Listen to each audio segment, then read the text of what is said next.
ஸ்டைல எப்படி ஆரம்பம், இளைப்பாறுதல் ஆரம்பிக்கணும்.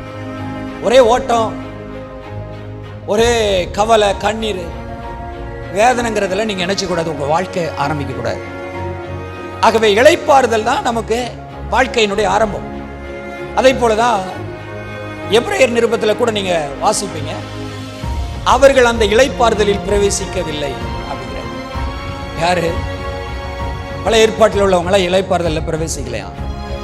நாமோ அந்த இளைப்பாறுதலில் பிரவேசிக்கிறோம். கர்த்தரை இயேசு கிறிஸ்துவை யாரெல்லாம் விசுவாசிக்கிறாங்களோ அவங்களாம் அந்த இளைப்பாறுதலுக்குள்ள பிரவேசிக்கிறாங்க. சிலுவையிலே இயேசு செய்து முடித்தவைகளை, இயேசு கிறிஸ்துவினுடைய அந்த செய்து முடித்த காரியத்தின் மேல யாரெல்லாம் விசுவாசிக்கிறாங்களோ அவங்கெல்லாம் இளைப்பாறுதலுக்குள் பிரவேசிக்க முடியும். ஹல்லேலூயா. அவ தேவன் நமக்காக ஆயத்தம் பண்ணி வச்சிருக்கிறத, தமது அன்பினால் நமக்கு கொடுத்து வைத்திருக்கிறத நாம் விசுவாசிக்கிறது தான் என்ன ஆகுது? உதவுகிறதா இருக்கிறது. அதை விசுவாசிக்கிறது தான் நமக்கு உதவும். இப்ப நிறைய பேர் என்ன அப்படின்னா, சொன்ன பார்த்தீங்களா, ஆண்டவரை வந்து ஒரு ஃபாஸ்ட் ஃபுட் மாதிரி, கடை மாதிரி, நல்ல ஃபாஸ்ட் ஃபுட்டில் போய் ஒரு ஹோட்டலில் போய் உட்கார்ந்து சாப்பிட்றதுக்கு ஆர்டர் பண்ணி வரும் பாருங்களா, அந்த மாதிரி தேவனை பார்க்க ஆரம்பிச்சிட்டாங்க. அதனால தான் பார்த்தீங்கன்னா தேவன் ஆயத்தம் பண்ணி வச்சிருக்கிறதெல்லாம் அவங்களுக்கு தெரியாது.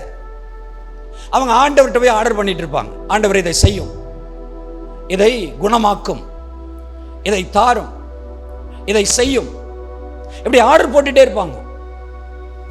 ஆர்டர் போடுறதுனால தான் வேலையை செய்ய மாட்டேங்குதுங்க.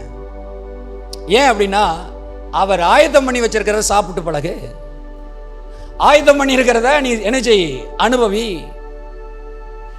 தேவன் உன் மீது உனக்காக அன்பு கூர்ந்து உனக்காக ஆண்டவர் வச்சிருக்கிறார் பாத்தீங்களா, ஆயத்தம் பண்ணி வச்சிருக்கிறார் பாத்தீங்களா, சுகம், ஆசீர்வாதம், வெற்றி, உங்களுக்காக வைக்கப்பட்டிருக்கிற அந்த செல்வம், அந்த செழிப்பு, அந்த பலன், இதை அனுபவிக்கிறதுக்கு உனக்கு விசுவாசம் தேவை.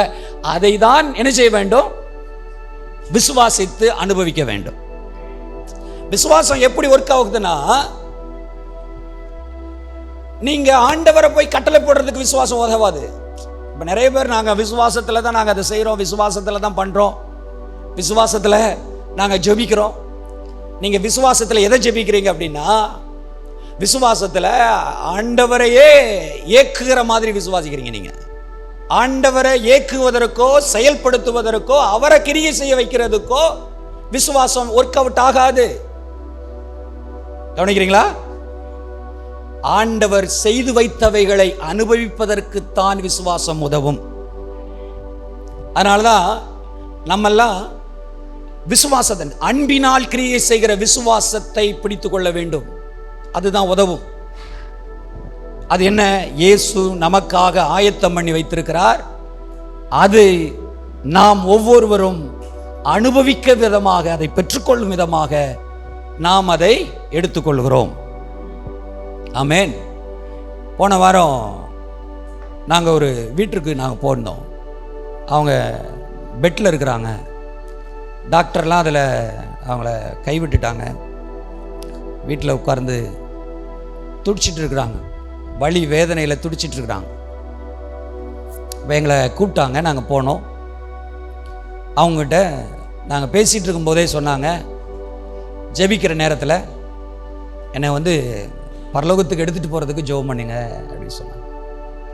நாங்கள் சொன்னோம், அது எங்களுக்கு ஜெபிக்கிறதுக்கு அந்த உரிமை எங்களுக்கு கிடையாது. ஆண்டவரே இவங்களை பரலோகத்துக்கு எடுத்துக்கோங்கப்பா அப்படின்னு நான் டிரான்ஸ்ஃபர் பண்ணி சொல்லிலாம் சொல்ல முடியாது. ஆகவே சொன்னால், நீங்கள் அப்படிலாம் ஜெபிக்க மாட்டோம், நீங்கள் அப்படி ஜெபிக்க வேண்டாம். தேவன் உங்களை குணமாக்குகிறவராக இருக்கிறார். அவர் உங்களை குணமாக்குவார். உங்களுக்கு அற்புதமானதை அவர் செய்வார்.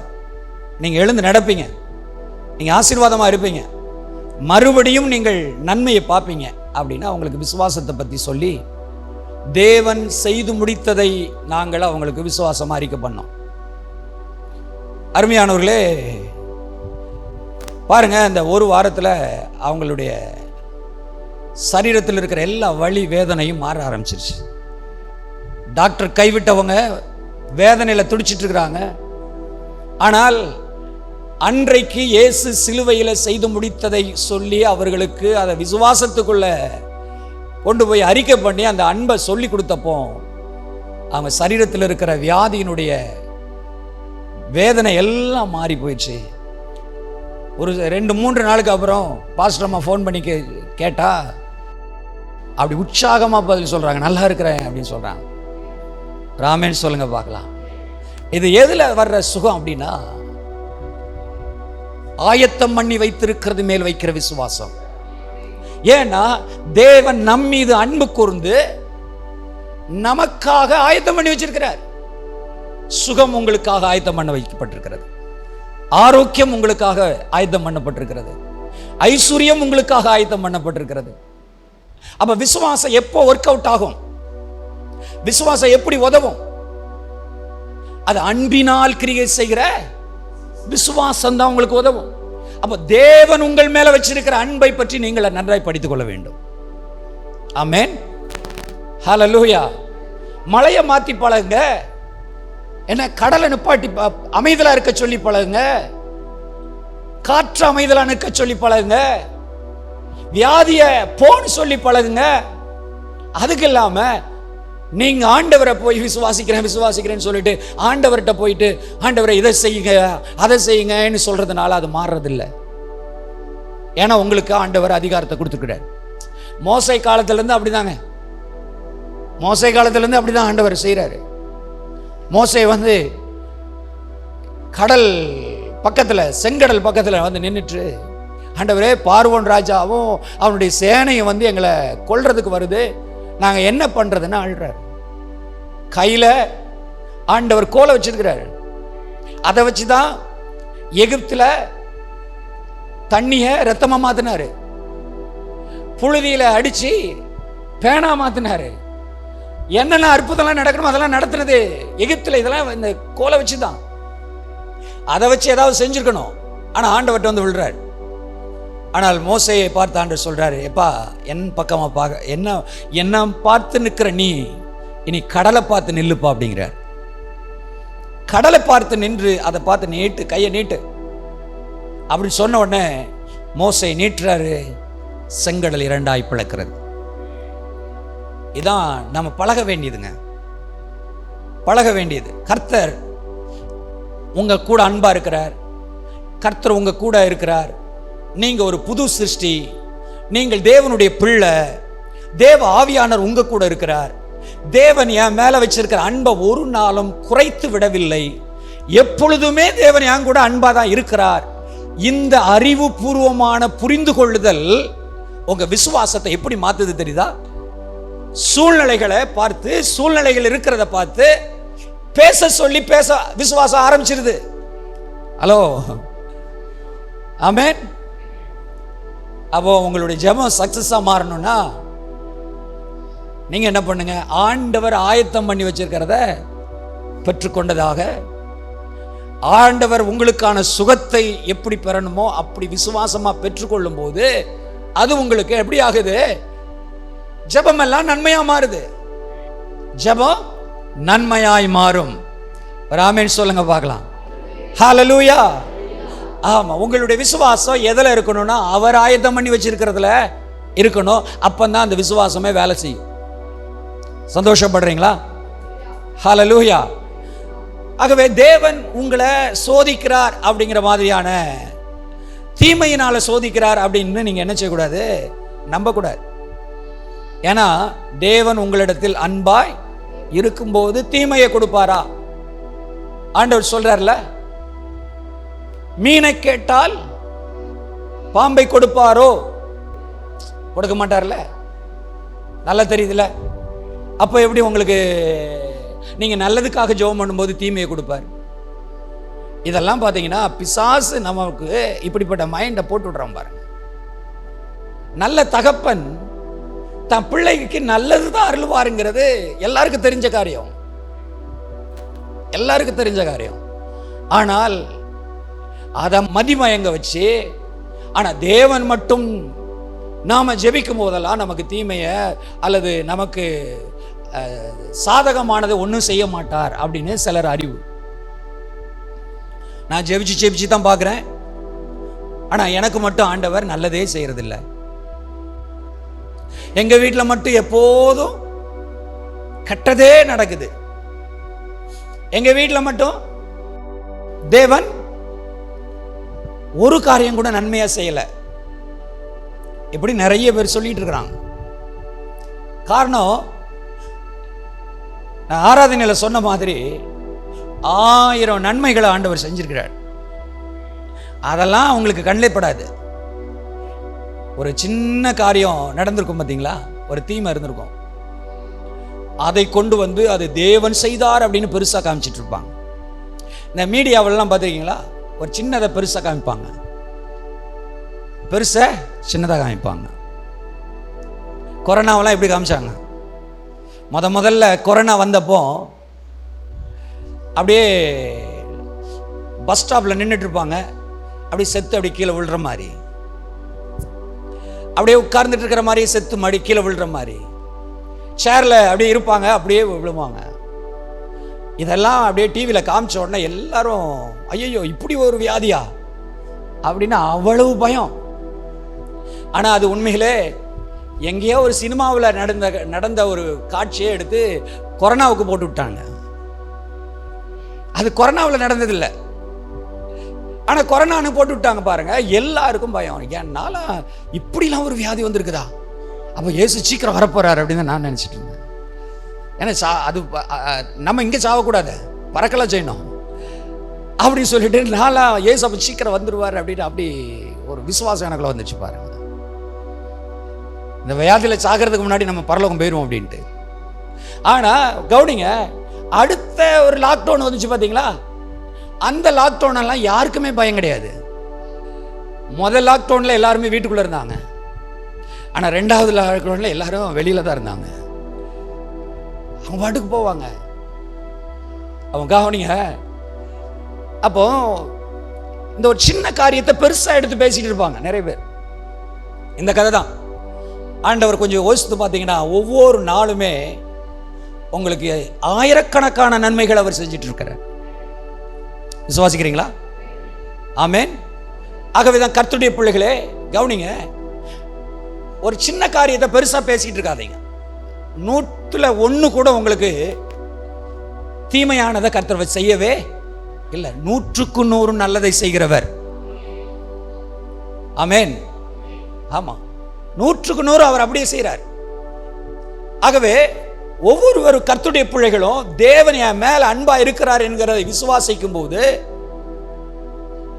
அந்த நிபந்தனையற்ற அன்பு உங்களுக்குள்ள கிரியை செய்ய ஆரம்பிக்குது. நிரந்தரமா தேவ அன்பு உங்களுக்குள்ள வேலை செய்து நீங்க விசுவாசத்தை அதுல கிரியை செய்ய ஆரம்பிக்கிறீங்க. அன்பினால் கிரியை செய்கிற விசுவாசமே உங்களுக்கு உதவும். எல்லாரும் சத்தமா சொல்லுங்க, அன்பினால் கிரியை செய்கிற விசுவாசமே உங்களுக்கு உதவும். சொல்லுங்க, எனக்கு உதவும். ஆமென். அப்ப தேவன் என் மேல் அன்பா இருக்கிறார் என்கிற விசுவாசத்திலிருந்து வருகிற விசுவாசம் தான் உங்களை உதவக்கூடியதாக இருக்கிறது. ஹல்லேலூயா. ஆகவே பாருங்க, தேவன் ஒருபோதும் உங்களுக்கு தீமை செய்கிறவர் அல்ல. சொல்லுங்க, எனக்கு தேவன் தீங்கு செய்ய மாட்டார். எத்தனை பேர் இந்த அறிவை உடையவர்களா இருக்கிறீங்க? ஆமென். தேவன் எனக்கு ஒரு நாளும் பொல்லாப்பு செய்ய மாட்டார். ஏன்னா என்னை நேசிக்கிறாரு, என் மேல அன்பாலா இருக்கிறாரு. ஹல்லேலூயா. அப்படின்னா நம்ம இப்படின்னு தான் சொல்லணும். கூட இருந்துகிட்டே குழி பறிக்கிறான்னு சொல்லுவாங்க பார்த்தீங்களா, அந்த கதைக்கு ஆண்டவர் வந்துருவாரு.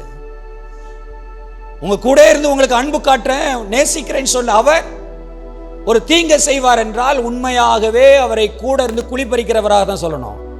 அவர் அப்படிப்பட்டவர் அல்ல, அவர் அன்பாகவே இருக்கிறார். ஆகவே தீங்கு அவரிடத்திலிருந்து வருதில்லை.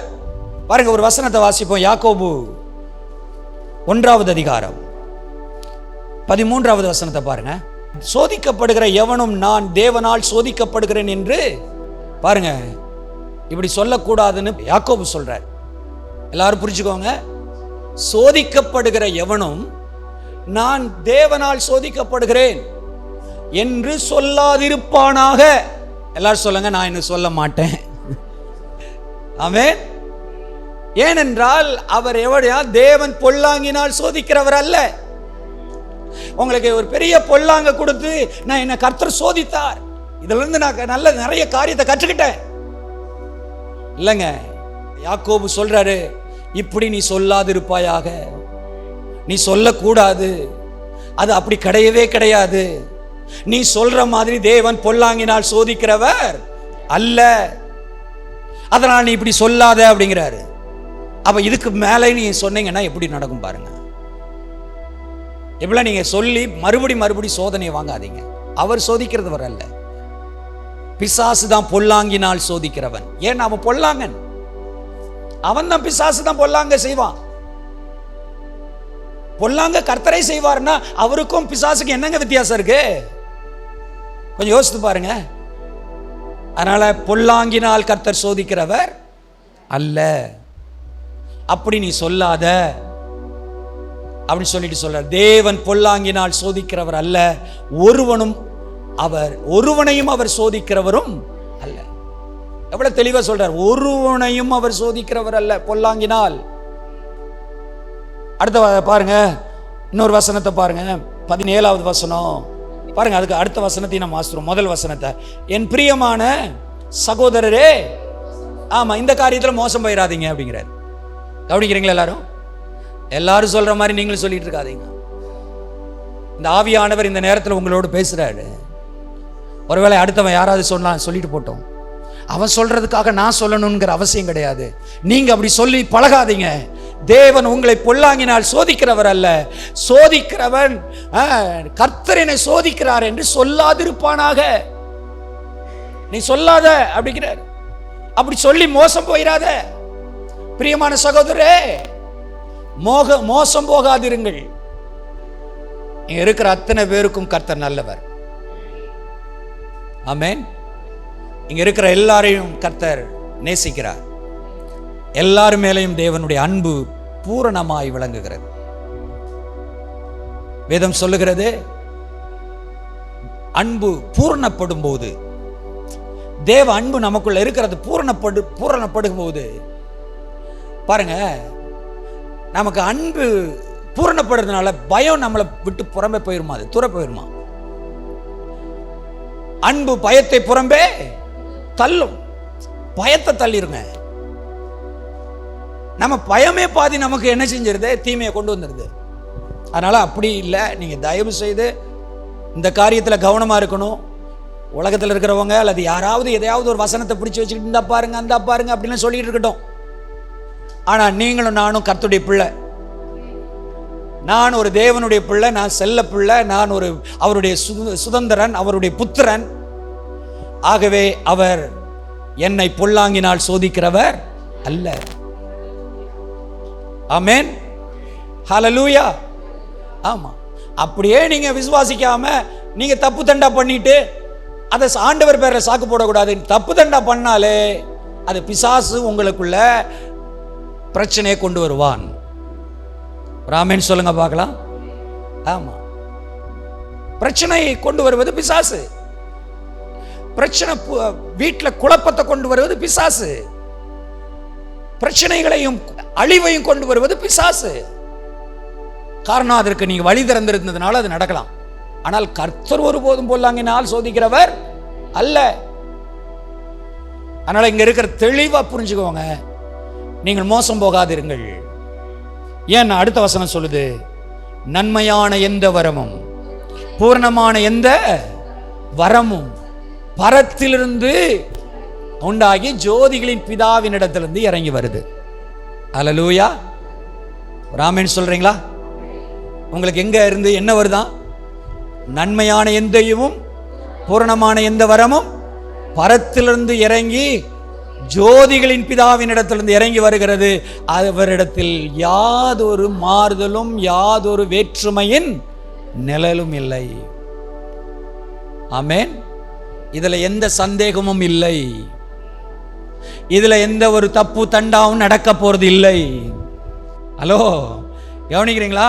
நன்மை மட்டும்தான் அங்கிருந்து வரும். இங்க இருக்க கர்த்தருடைய பிள்ளைகளே, உங்களுக்கு வரப்போகிற நன்மைகள் எல்லாம் பரத்திலிருந்து வருகிறது. அதுல எந்த வேற்றுமை நிழலும் இல்லை, எந்த ஒரு பாரபட்சமும் இல்லாமல் வரும். அதுல எந்த விதமான மாற்றமும் இல்லாமல் வரும். அங்க தப்பு தண்டா நடக்காது. ஐயோ அவங்களுக்கு அனுப்ப வேண்டியது இங்க வந்துட்டு அப்படின்னு நினைச்சாது, வராது.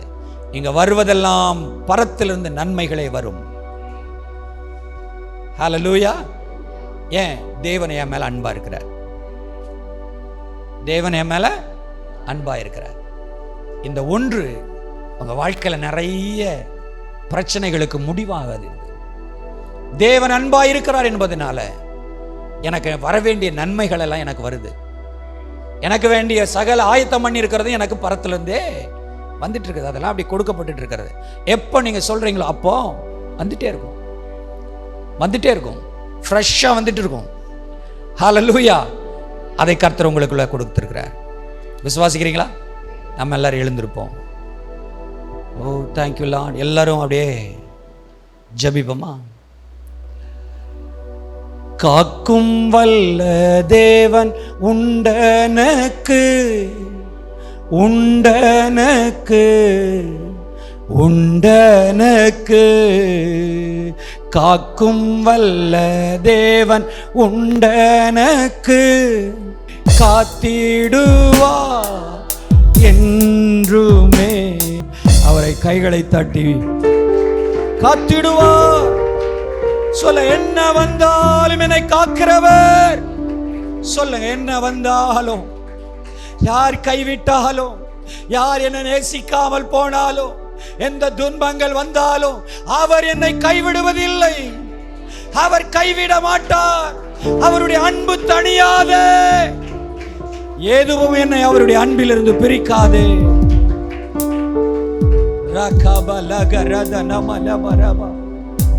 Thank you Lord. Thank you Jesus. பரிசுத்த ஆவியானவரே, உம்முடைய கரங்களை ஒப்பு கொடுக்குறையா.